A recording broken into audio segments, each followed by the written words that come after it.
नमस्कार, स्वागत है आपका 18 स्वदेश पर। आप देख रहे हैं हमारा खास शो मार्केट आउटलुक 2026। आपके साथ मैं हूं अभिषेक सत्यव्रतम।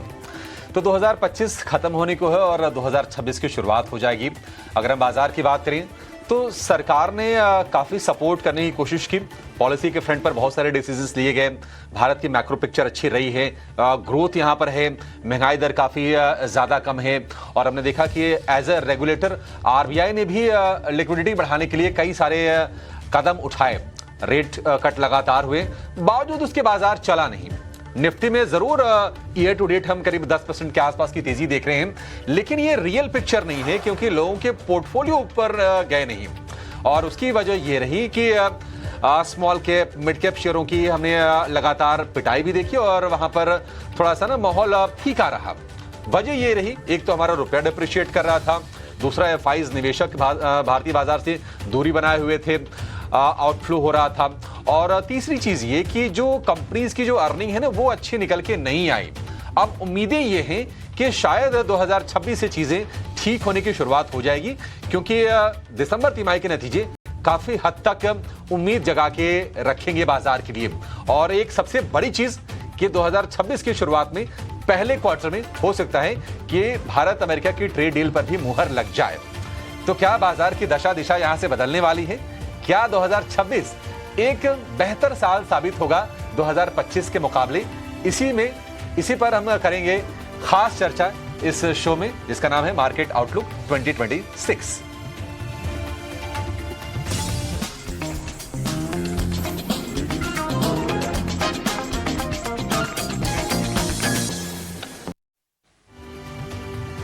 तो 2026 में मौके कहां पर अच्छे बनेंगे, इस पर चलिए चर्चा करते हैं। और आज हमारे शो में जुड़ गए हैं Anand Rathi, shares and stock brokers के इन्वेस्टमेंट सर्विसेज के head, fundamental research, Narendra Solanki.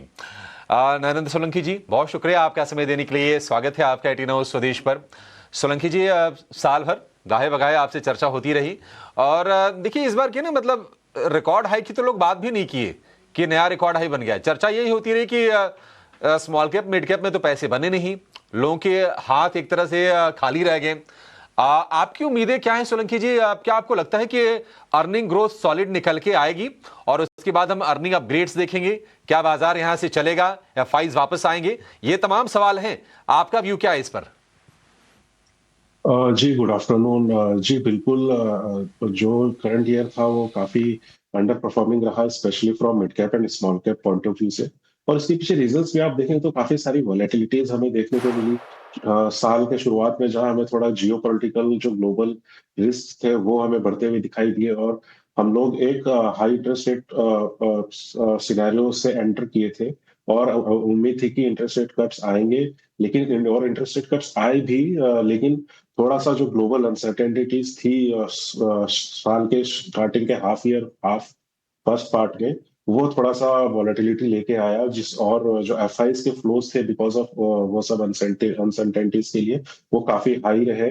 और हमने देखा कि एटलीस्ट 2 to 3 मंथ्स हमें ऐसे देखने को मिले जहाँ पे बहुत ही सिग्निफिकेंट एफआई आउटफ्लो रहा और कंटिन्यूसली ये एवरी ऑल्टरनेट मंथ काफी हाई फ्लोज आउटफ्लोज भी रहे। उसके साथ ही साथ जो ट्रम्प की ट्रेड रिलेटेड टैरिफ्स थी जो कि ऑलमोस्ट मिड ईयर से स्टार्ट होना चालू हो गए थे, वहां पे आशा के विपरीत इंडिया को जिस हिसाब से टारगेट किया गया वो भी एक थोड़ा सा नेगेटिव हेडविंड्स लेकर आया अपने भारत के लिए। लेकिन अगर आप आने वाले साल की बात देखेंगे तो जो डोमेस्टिक मैक्रोज है वो काफी पॉजिटिव टर्न हुए हैं। इंटरेस्ट रेट अगर आप देखेंगे तो काफी निचले स्तर पे ऑलरेडी आ चुका है। रूरल इकोनॉमी में अगर आप डिमांड सिनारियो देखेंगे काफी अच्छा है। गवर्नमेंट की तरफ से अगर आप जीएसटी वर्जन 2 का जो रिफॉर्म है वो बहुत ही बेहतरीन है, जिससे कि हमें जो थर्ड क्वार्टर है दिसंबर क्वार्टर है उसमें काफी अच्छा कंजम्पशन के अंदर रिबाउंड दिखेगा। ऑटो सेल्स के अगर आप आंकड़े देखें तो काफी अच्छे आंकड़े आए थे, होलसेल नंबर्स भी काफी अच्छे थे। और आगे आने वाले जो फेस्टिव सीजन और ईयर एंड जो सेलिब्रेशंस और जो मैरिज सीजन है वो भी काफी अच्छे हमें देखने को मिलेंगे। मानसून काफी अच्छा रहा तो रूरल इकोनॉमी काफी अच्छा परफॉर्म कर रही है और गवर्नमेंट की तरफ से सपोर्ट भी काफी अच्छा है। और इन दिनों अगर आप देखेंगे तो जो केपेक्स का डेटा है, गवर्नमेंट केपेक्स जो थोड़ा सा स्लगिश हुआ था मिड ईयर में, लेकिन वापस से वो रैंप अप होता हुआ हमें दिखाई दे रहा है। स्पेशली अगर आप नवंबर के आंकड़े देखेंगे तो वहां पे प्रोजेक्ट्स के अवार्डिंग्स में थोड़ा इंप्रूवमेंट आया है। तो ओवरऑल जो डोमेस्टिक फैक्टर्स है वो काफी अच्छे हैं, और Q3 के नतीजों के साथ हम नेक्स्ट ईयर जो एंटर करेंगे वो एक पॉजिटिव स्टैंड पे करेंगे। और ग्लोबली अगर बात करें तो टैरिफ्स की जो पॉजिटिव न्यूज है वो भी हमें देखने को मिल सकती है, और इमीडिएटली इसका इम्पैक्ट होगा कि जो इंडिया के ऊपर जो एडिशनल टैरिफ्स लगा था, वो जो 50% के ऊपर तक चला गया था, वो गिर के इमीडिएटली 25% की रेंज में आ जाएगा। प्लस जो रुपी डेप्रिसिएशन हुआ है ऑलमोस्ट 6% का इस साल में, उसका भी एक पॉजिटिव इम्पैक्ट हमें देखने को मिलेगा। उसके साथ ही साथ जो अर्निंग्स इंप्रूवमेंट होगी आने वाले नेक्स्ट 3 से 4 क्वार्टर में, उसका भी हमें काफी अच्छा बेनिफिट देखने को मिला, नॉट ओनली फ्रॉम रेवेन्यू और ग्रोथ टर्म्स पे तो मिलेगा ही मिलेगा। प्लस जो पिछला साल हमारा जो अभी ये वाला साल गया था, वो एक बेस में कन्वर्ट हो जाएगा, और एक काफी लो बेस रहेगा, तो नॉमिनली भी हमें काफी अच्छा इंप्रूवमेंट देखने को मिलेगा। So volume wise as well as nominally काफी अच्छी ग्रोथ हमें नेक्स्ट 3 to 4 क्वार्टर्स में देखने को मिल सकती है। ठीक है, 3 से 4 तिमाही में अच्छी ग्रोथ नजर आ रही है। यानी कि अगर 3 से 4 क्वार्टर देखें तो पूरा साल अगला एक बढ़िया ग्रोथ वाला रहेगा। सोलंकी जी, एक और प्रश्न है आपसे। तमाम लोग ऐसा कहते हैं कि नहीं, वैल्यूएशन हमारे यहाँ थोड़ा महंगा है तो एफआईज दूर हैं, लेकिन ऐसा नहीं कि हमारे यहाँ बहुत सस्ते वैल्यूएशंस पे तो भारत कभी था नहीं। 22.5 का पी अगर फिलहाल है, आपको लगता है कि वैल्यूएशन इज अ कंसर्न?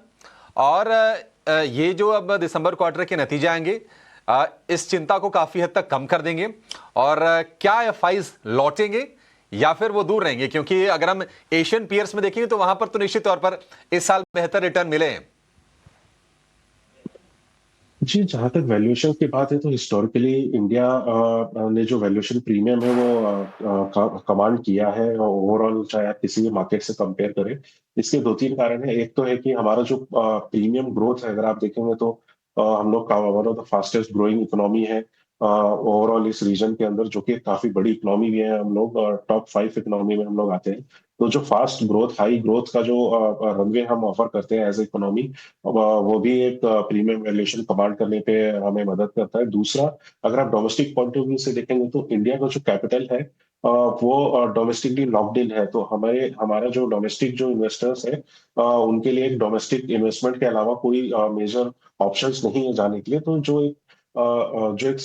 जो डिमांड है हमारे इन्वेस्टर्स की, वो हमारी ये जो इक्विटी मार्केट्स है या फिर जो दूसरे इन्वेस्टिंग के ऑप्शंस है, उन्हीं को ही फॉलो करती है। तो जो सप्लाई है वो काफी लिमिटेड है और जो डिमांड है वो काफी हाई है। तो ये भी एक जो फ्लो ऑफ मनी है, ये भी जो चेस करता है इन्वेस्टर्स का, वो भी एक थोड़ा सा हमें सपोर्ट देता है प्रीमियम वैल्यूएशंस होने के कारण। और अगर आप वैसे देखेंगे स्टॉक स्पेसिफिक नजरिए से, तो काफी ज्यादा जो स्टॉक्स है वो फिलहाल जो करेक्शन आया है ऑलमोस्ट 20 to 30% का mid cap and small caps में, तो काफी सारे एरियाज ऐसे उभर के ऑलरेडी आ चुके हैं जो अपने हिस्टोरिकल 5 ईयर एवरेजेस की या तो ऑलमोस्ट पास में चल रहे हैं या फिर उससे थोड़ा नीचे चल रहे हैं। तो काफी अट्रैक्टिव वैल्यूएशन भी यहाँ पे उभर के आई है on the back of high growth runway.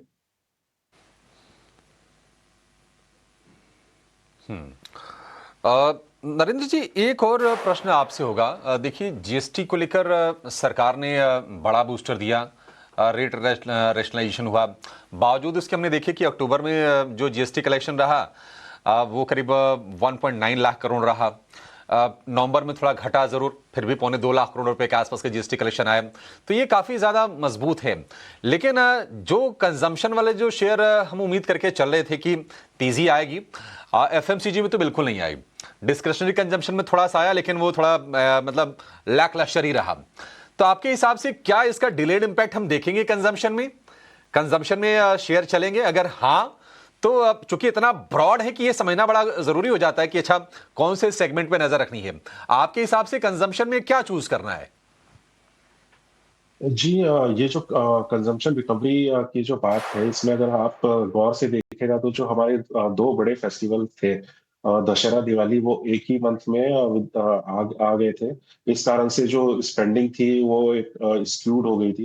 एक तो उसका इम्पैक्ट भी हमें देखना पड़ेगा। और लास्ट ईयर अगर आप देखेंगे तो ये दोनों अलग अलग मंथ में आए थे, तो एक उसका भी थोड़ा इम्पैक्ट आया है। और ब्रॉडली अगर आप देखेंगे तो रूरल जो डिमांड है वो काफी स्ट्रांग और काफी अच्छी रही है काफी टाइम से। जो मेन कंसर्न थी और कंसर्न है वो है अर्बन डिमांड रिकवरी की। हालांकि Q2 के नतीजे में हमने देखा, अगर आप देखेंगे तो वॉल्यूम ग्रोथ थोड़ी सी रिटर्न हुई है अर्बन कंजम्पशन में, और इन्फ्लेशन जिस हिसाब से गिरा है लास्ट 2-3 मंथ्स में, वहां पे हमें उम्मीद है कि जो अर्बन डिमांड है वहां पे काफी अच्छा एक रिस्पॉन्स आना चाहिए, एक इम्प्रूवमेंट आना चाहिए। और जो मेजर फैक्टर जो होल्ड बैक कर रहा है कंजम्पशन स्पेस को, स्पेशली जो एफएमसीजी कंपनीज है, उसमें अर्बन वाला कंजम्पशन डिमांड का जो फैक्टर है वो होल्ड बैक कर रहा है। तो वंस अर्बन डिमांड वापस से अपने चरम पे आएगी तो वहां पे हमें देखने को मिलेगा कि एक काफी अच्छा परफॉर्मेंस ओवरऑल जो कंज्यूमर स्पेस है वहां देखने को मिलेगा।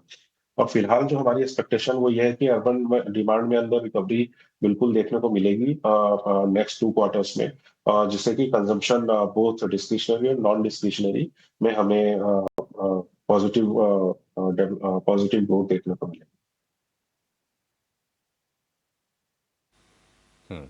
एक और सवाल होगा मेरा ना रियल एस्टेट को लेकर, क्योंकि रियल एस्टेट शेयरों ने थोड़ा निराश किया है। अगर हम इंडेक्स लेवल पर देखेंगे तो निफ्टी जहां 10% चला है, लेकिन रियल्टी इंडेक्स 17% गिरा है। तो जो फर्क हो गया वो तो 27% का हो गया फिर दोनों बेंचमार्क में और रियल एस्टेट में। सरकार की तरफ से हम देख रहे हैं कि कंजम्पशन को बढ़ाने का भी सपोर्ट है, और रेगुलेटर की तरफ से लोगों के हाथ में ज़्यादा पैसे देने पर जोर है। रेट कट ठीक ठाक हो गए हैं 125 बेसिस पॉइंट के, अगर हम देखेंगे आरबीआई की तरफ से इस साल में। क्या आपको लगता है कि 2026 में रियल्टी स्टॉक्स वापसी करेंगे? और चूंकि वैल्यूएशंस के फ्रंट पर भी हमें काफी कंफर्ट मिल गया है, तो क्या मौका बन सकता है आपके हिसाब से, या फिर थोड़ा अभी परेशान करते रहेंगे रियल एस्टेट वाले शेयर? जी, रियल एस्टेट में अगर आप ब्रॉडली देखेंगे तो हमारा व्यू है कि जो कंजम्पशन लेड डिमांड है उसमें कोई स्लो डाउन हमें नहीं दिखता है, और वो काफी स्ट्रांग रहने वाली है ऑन बैक ऑफ अपना स्ट्रांग इकोनॉमिक ग्रोथ के ऊपर। लेकिन इसमें एक आप बड़ा फैक्टर अगर आप देखेंगे तो जो इन्वेस्टमेंट लेड डिमांड है वहां पे बिल्कुल फर्क पड़ा है। और मेजरली जो इन्वेस्टर्स होते हैं उनका अगर आप देखेंगे तो जिस हिसाब से प्रीशियस मेटल्स में रनअप आया है, तो जिस हिसाब से जो लिक्विडिटी और जो फंजिबिलिटी अपना प्रीशियस मेटल देता है, तो वहां पे हमें लगता है कि थोड़ा सा इन्वेस्टर्स का मनी शिफ्ट हुआ है, तो जिसके कारण हमें जो इन्वेस्टमेंट लेड डिमांड होती है रियल एस्टेट में उसमें थोड़ा सा हमें डैम्पनेस देखने को मिली है। और ये हमारा अनुमान है कि ये एटलीस्ट 1 से 2 क्वार्टर तक जो इन्वेस्टमेंट लेड डिमांड है उसमें थोड़ा सा रिकवरी होता हुआ थोड़ा स्लो रहेगा। लेकिन हाँ, कंजम्पशन लेड जो डिमांड है उसमें हम काफी पॉजिटिव है, और यही मेजर जो रीजन थे अगर आप देखेंगे तो अंडर परफॉर्मेंस के रहे हैं रियल एस्टेट के लिए। तो फिलहाल हमें लगता है कि स्टॉक में 1 और 2 क्वार्टर का समय और लग सकता है, तो फिलहाल न्यूट्रल रहना चाहिए रियल एस्टेट में। कि रियल एस्टेट को लेकर न्यूट्रल रहना चाहिए, लेकिन कौन से सेक्टर्स को लेकर सर बुलिश होना चाहिए फिर? 26 में छक्के कौन से लगाएंगे? क्योंकि हमने मेटल, बैंक, इनमें पैसे बनते हुए देखे हैं 25 में। क्या ये आउट परफॉर्मेंस आगे भी जारी रहेगी? तो जी बिल्कुल, मेटल्स परफॉर्म करेंगे। इसमें गवर्नमेंट का भी, अगर आप फेरस मेटल्स की बात करें तो गवर्नमेंट का काफी अच्छा सपोर्ट है। As far as import duties अगर आप देखेंगे, जो चाइना का जो डंपिंग है, एंटी डंपिंग ड्यूटीज, तो वहाँ पे गवर्नमेंट ने काफी अच्छा सपोर्ट कंटिन्यू कर होता हुआ दिखेगा हमें। प्लस जो डोमेस्टिक डिमांड है हमारे इंफ्रास्ट्रक्चर सेगमेंट्स की, वो भी काफी स्ट्रांग रहेगी। और इसमें जो नॉन फेरस मेटल्स है, जैसे कि कॉपर हो गया, एल्यूमिनियम हो गया, वहां पे भी काफी अच्छे पॉजिटिव डेवलपमेंट्स हो रहे हैं। कॉपर के जो प्राइसेस अगर आप देखेंगे तो काफी अच्छा रिकवरी वहां पे आई है। और अगर जो डिमांड सिनेरियो देखेंगे, और तो काफी हाई डिमांड है, और सप्लाई जो ग्लोबली है वो कॉपर की काफी लिमिटेड रहेगी। आगे नेक्स्ट 3 to 4 years में कोई लार्ज बड़ा कैपेसिटी एडिशन नहीं हो रहा है ग्लोबली कॉपर के अंदर, तो वो भी सपोर्ट करेगा long medium to long term prices को। तो मेटल्स काफी अच्छा करते हुए दिखाई देंगे हमें नेक्स्ट ईयर भी। और डोमेस्टिकली अगर आप देखें तो ऑटो सेक्टर और ऑटो एंसिलरीज जो स्पेस है वो हमें अभी भी काफी अच्छी लग रही है। इसके अलावा जो हेल्थ केयर में अगर आप देखेंगे तो हॉस्पिटल्स जो सेगमेंट है वो काफी हमें पसंद है। इस साल भी हमें हमारे टॉप पिक्स में हॉस्पिटल्स थे, और नेक्स्ट ईयर भी हम उसको लेके आगे जाना चाहेंगे, वो भी काफी अच्छा ग्रोथ दिखा सकते हैं। और यहाँ पे कंजम्पशन वाले जो सेक्टर्स हैं बोथ ड्यूरेबल्स, वो भी एक हमारे सेफ बेट में रहेंगे। और जो टर्न अराउंड हमें देखने को मिल सकता है सेक्टर में, वो आईटी स्पेस है। यहाँ पे गिरावट की गुंजाइश ऑलमोस्ट नहीं है, और यहाँ से अब रिकवरी ही हमें देखने को मिलेगी। और जो रुपी का जो डेप्रिसिएशन 6% का हुआ है, उसका भी इम्पैक्ट हमें आगे आने वाले क्वार्टर्स में देखने को मिलेगा।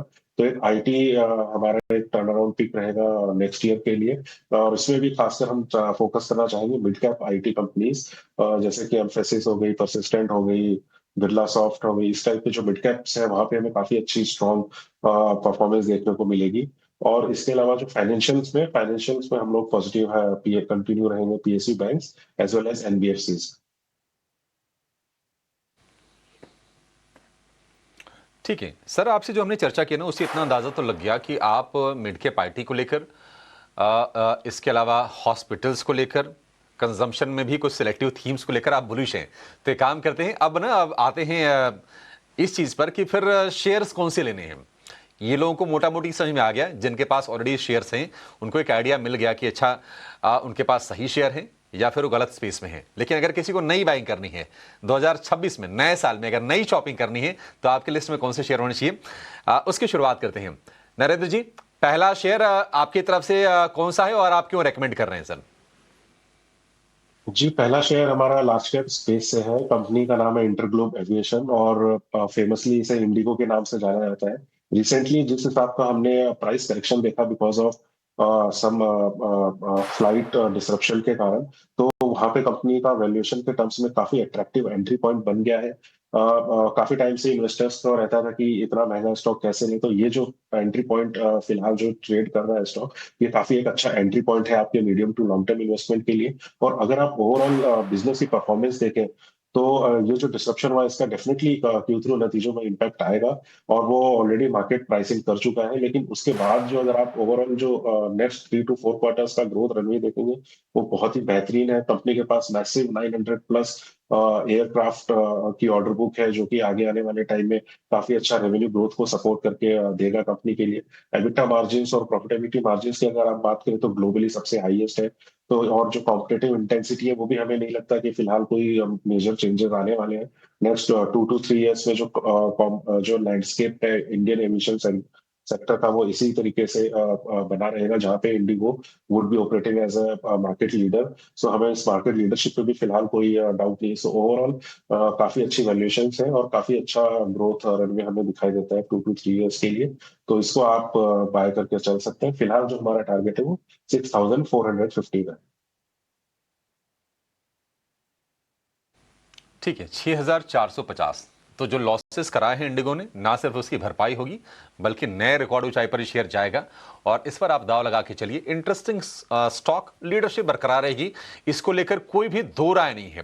अब आते हैं जरा, आपने बोला था कि फार्मा भी आपको पसंद है, हॉस्पिटल वाले भी शेयर पसंद है, इनमें से कौन सा शेयर चुने सर? जी, इनमें हमारी पसंदीदा स्टॉक है Krishna institute of medical sciences, KIMS hospital.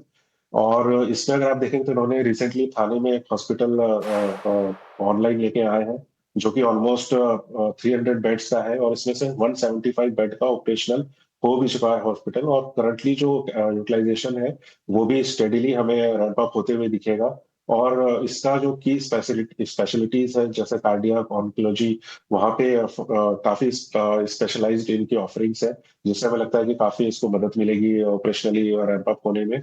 और अगर आप देखेंगे, तो मैनेजमेंट का भी ये मानना है कि जो उनकी जो ब्रेक इवन है, वो काफी जल्दी ही आ जाएगी। 175 बेड के बाद company would clock 140-145 million monthly revenue.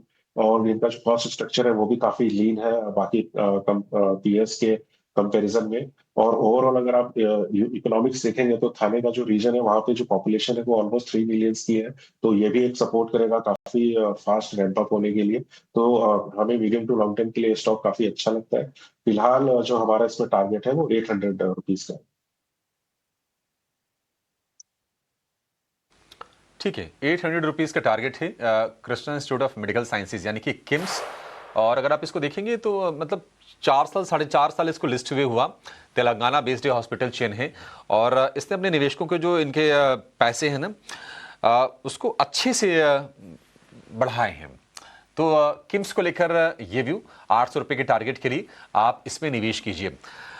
Solanki जी, अगला शेयर ये कंजम्पशन, और हमने आपसे हॉस्पिटल तो पूछ लिया सर, ऑटो वगैरह में आपके पसंदीदा कोई शेयर जहां पर आपको लगता है कि आगे ग्रोथ अच्छी होगी? जी बिल्कुल, ऑटो के अंदर हमारा ऑटो एंसिलरीज का स्टॉक है मिंडा कॉर्पोरेशन लिमिटेड। और कंपनी की अगर ग्रोथ के प्लान्स की बात करें तो कंपनी काफी केपेक्स स्टेज में है। 350 से 375 करोड़ का केपेक्स अंडर गोइंग है कंपनी के अंदर। और कंपनी जो अपनी ऑफरिंग्स है वो ईवी और इलेक्ट्रॉनिक्स को फोकस करने के हिसाब से कंपनी केपेक्स कर रही है। और अगर फिलहाल जो एग्जिस्टिंग ऑर्डर बुक देखें तो वो भी काफी स्ट्रांग है, ऑलमोस्ट 3,600 करोड़ रुपए की, जिसमें से 2,000 करोड़ रुपए तो Q2 में ही ऐड हुए हैं। और हमें जो लगता है कि इनका जो एक्सपोर्ट है वहां पे भी काफी अच्छा इंप्रूवमेंट हमें देखने को मिल सकता है। स्ट्रक्चरली भी अगर देखें तो काफी अच्छा रोबस्ट ग्रोथ आउटलुक है। और जिस हिसाब से जीएसटी का सपोर्ट, पॉलिसी सपोर्ट है, प्लस पीएम की जो ई बस सेवा और पीएलआई स्कीम्स है जहाँ पे हमें काफी अच्छा एक्सीलरेशन देखने को मिलेगा। और ईवी अडॉप्शन जिस हिसाब से हम देख रहे हैं ग्रेजुअली धीरे धीरे रैंप अप हो रहा है। तो ये काफी चारों तरफ से काफी अच्छी ग्रोथ के हमें यहाँ पे फेवरेबल दिख रहे हैं, चाहे वो गवर्नमेंट की पॉलिसीज हो, चाहे वो कंपनी का ओन एग्जीक्यूशन प्लान्स हो, केपेक्स हो, और न्यू प्रोडक्ट ऑफरिंग की तरफ कंपनी का जो ध्यान है, वो सारी चीजें ही कंपनी को मदद करेंगी अपने ग्रोथ को अचीव करने के लिए। So next 2 to 3 years Minda corporation आप लेके चल सकते हैं। फिलहाल जो टारगेट हमारा है वो 750 रुपीज है। ठीक है, 750 रुपए का टारगेट है, 600 रुपए के आसपास के प्राइजेस हैं। और आपको जान के आश्चर्य होगा कि ये मिंडा कॉर्पोरेशन का कोविड के टाइम में जो भाव था वो 60 रुपए से भी नीचे आ गया था, 200 रुपए से गिरते गिरते। और 60 रुपए वाला शेयर अब ये 600 का है। 10 गुना कितने साल में? 5 साल की अवधि में। और ये उड़ान भरी है। और जो कंपनी ने आगे का जो ग्रोथ टारगेट भी रखा है ना, रेवेन्यू को इन्होंने लगभग 3 गुना करने का टारगेट रखा है 2030 तक, यानी कि अगले 5 साल में। तो काफी अग्रेसिव टारगेट है। और ब्रोकरेजेस भी शेयर को लेकर बुलिश है। और ये इसी के चलते आपको सोलंकी जी ने भी रिकमेंड किया है। एक बढ़िया कंपनी, सॉलिड कंपनी, इसमें कोई दो राय नहीं है। नेक्स्ट स्टॉक सर आपकी तरफ से? जी अगला जो स्टॉक है वो हमारा pre engineering building construction segment से है। और ये कंपनी का नाम है inter arc building solutions limited. और अगर आप बेसिक बिजनेस देखें तो जितने भी हमारे मैन्युफैक्चरिंग प्लांट्स स्थापित होते हैं कंट्री के अंदर, या फिर जितने भी हमारे जैसे मेट्रोज काफी सारी बन रही है, काफी सारी इंडस्ट्रीज आ रही हैं, इलेक्ट्रॉनिक मैन्युफैक्चरिंग सेक्टर पूरा एक हब हमारा क्रिएट हो रहा है। तो ये जितनी भी बिल्डिंग्स, स्ट्रक्चर्स, प्लांट्स, ये सब जो बनते हैं, उनका जो बेस फाउंडेशन होता है, जो उनके अंदर स्ट्रक्चर्स लगते हैं, उनका जो मैन्युफैक्चरिंग है और उनका जो एग्जीक्यूशन है, ये कंपनी करती है। और अगर आप देखें तो ओवरऑल इनकी जो कैपेसिटी है वो 2 lakh metric tonne per annum की है। और इनका जो नेक्स्ट केपेक्स आ रहा है वो गुजरात के अंदर ये लोग अपना नया पीईवी फैसिलिटी लॉन्च कर रहे हैं। और उसके उसके लॉन्च होने के बाद वो कंपनी की एग्रेसिव ग्रोथ अटेन करेगी। फिलहाल जो ऑर्डर बुक है वो 1650 करोड़ की ऑर्डर बुक है। और रिसेंटली ही कंपनी ने 460 करोड़ रुपए के ऑर्डर्स भी अचीव किए थे अगस्त से लेकर अक्टूबर के अंदर। तो काफी अच्छी इनकी बिजनेस की ग्रोथ अपॉर्चुनिटीज है। और 80 to 85% इनके पास रिपीट ऑर्डर्स होते हैं। तो ओवरऑल अगर आप देखेंगे तो जिस हिसाब से make in India, manufacture in India and export के ऊपर जिस हिसाब से गवर्नमेंट का फोकस है, तो काफी अच्छा केपेक्स हमें देखने को मिल रहा है काफी सारी मैन्युफैक्चरिंग यूनिट्स के अंदर। यहाँ तक कि जो बाहर की इलेक्ट्रॉनिक मैन्युफैक्चरिंग कंपनीज है वो सब भी यहाँ पे आके अपनी फैसिलिटी सेटअप कर रही है। तो ये जो जितने भी केपेक्स होंगे उसमें इंटरआर्क एक की सॉल्यूशन प्रोवाइडर है in terms of erection and execution of that manufacturing premises. तो यहाँ पे ग्रोथ आउटलुक हमें काफी स्ट्रांग लगता है। 20% की सीएजीआर ग्रोथ आप नेक्स्ट 2 to 3 years के लिए लेके चल सकते हैं। और मार्जिन ऑलमोस्ट 17.5 to 18% के आसपास हमारी एक्सपेक्टेशन है इस कंपनी की नेक्स्ट 2 to 3 years में। तो फिलहाल हमारा टारगेट है 3,000 रुपीज का। इसको आप as a investment pick buy करके चल सकते हैं। ठीक है, इंटरआर्क बिल्डिंग पर फोकस करने की सलाह। और सॉलिड गेंस दिए हैं। 1,000 रुपए के आसपास या उससे कम का ही इसका इशू प्राइस था। और अब देखिए 2,500 रुपए के आसपास के प्राइसेस हो गए हैं। 2,400 रुपए का भाव है। 3,000 रुपए के डिसेंट से टारगेट के लिए, 3,000 रुपए का टारगेट, यानी कि मान के चलिए कि साल भर में 20% के आसपास का एक बढ़िया रिटर्न आपको ये शेयर भी जनरेट करके दे देगा इंटरआर्क बिल्डिंग का। 4 शेयर तो हो गए सर। एक आखिरी शेयर बताइए, वो मेटल से है, बैंकिंग से है, या फिर किसी और सेक्टर से है? जी अगला शेयर हमारा मेटल सेगमेंट से है। और कंपनी का नाम है Lords metal and energy limited. Maharashtra based company है और कंपनी के अगर आप ट्रेडिशनल बिजनेस की बात करें तो सबसे लोवेस्ट कॉस्ट प्रोड्यूसर है ये फेरस मेटल्स के अंदर, और काफी अच्छी हमने ग्रोथ भी दिखाई दी, और इनकी जो माइंस है वो ग्रेजुअली अब हमें रैंप अप होते हुए दिख रहा है। प्लस कंपनी ने अभी रिसेंटली डाइवर्सिफाई किया है कॉपर के अंदर भी, और company has acquired 50% stake in DRC copper project, जो कि 100 स्क्वायर किलोमीटर में फैला हुआ है, और काफी अच्छी ग्रेड के कॉपर्स की वहां पे अवेलेबिलिटी है। और कंपनी इस वाले प्रोजेक्ट एक वाले एक्विजिशन से 30,000 टन्स के अराउंड एनुअली कॉपर प्रोड्यूस कर सकती है, which can generate almost 2,800 crore rupees in terms of revenues and 500 crore rupees in terms of EBITDA. So काफी एक अच्छा फिलिप मिलेगा कंपनी को नॉन फेरस के अंदर एंटर करके। प्लस रिसेंटली इन्होंने टाटा स्टील के साथ भी पार्टनरशिप टाई अप किया है, जिससे इनका जो ऑफटेक है मेटल्स का वो एक तरीके से एश्योर्ड हो गया है। तो ये जो दो रिसेंट डेवलपमेंट्स है बिजनेस में, काफी पॉजिटिव है स्टॉक के लिए, और इसलिए हमें मीडियम टू लॉन्ग टर्म के लिए काफी अच्छा जी लगता जी। है। इसको आप फिलहाल बाय करके चल सकते हैं। जो हमारा टारगेट है वो 1610 रुपए है। ठीक है, 1610 रुपए का टारगेट है, 1350 रुपए के आसपास के भाव हैं। एक बार फटाफट जो पांचों शेयर हैं सोलंकी जी के आप दिखा दीजिए। इंटरग्लोब एविएशन हो गया, मिंडा कॉर्प हो गया, किम्स हो गया, इंटर आर्क बिल्डिंग और लॉयड्स मेटल, ये 5 शेयर आपको खरीदने की सलाह दी जा रही है। और ये सारे के सारे शेयर कम से कम 2026 में आपके काम आएंगे। अगर आपके मन में दुविधा हो कि पैसे मेरे कहाँ बनने हैं, तो आप इन पर अमल कीजिए। और ये जो शेयर आपको सुझाए जाते हैं ना, ये बताने में तो भले ही 2-2 मिनट का समय लगा हो, लेकिन इनके बारे में रिसर्च करने में कम से कम मैं बिल्कुल श्योर हूँ कि 20-20 घंटे का समय लगा होगा शेयर निकालने में। तो वो पूरा निचोड़ आपके सामने, आपके फायदे के लिए, हमारे एक्सपर्ट्स के माध्यम से। सोलंकी जी, बहुत शुक्रिया आज हमारे साथ जुड़ने के लिए और आउटलुक 2026 में हमारे दर्शकों को गाइड करने के लिए और बेहतरीन स्टॉक्स बताने के लिए। फिलहाल इस शो को यहीं समेटेंगे। सोलंकी जी, बहुत शुक्रिया। हैप्पी न्यू ईयर सर, नया साल आपके लिए शुभ हो। और इस शो को फिलहाल यहीं पर समेटेंगे। 18 स्वदेश पर खबरों का सिलसिला जारी है। नमस्कार।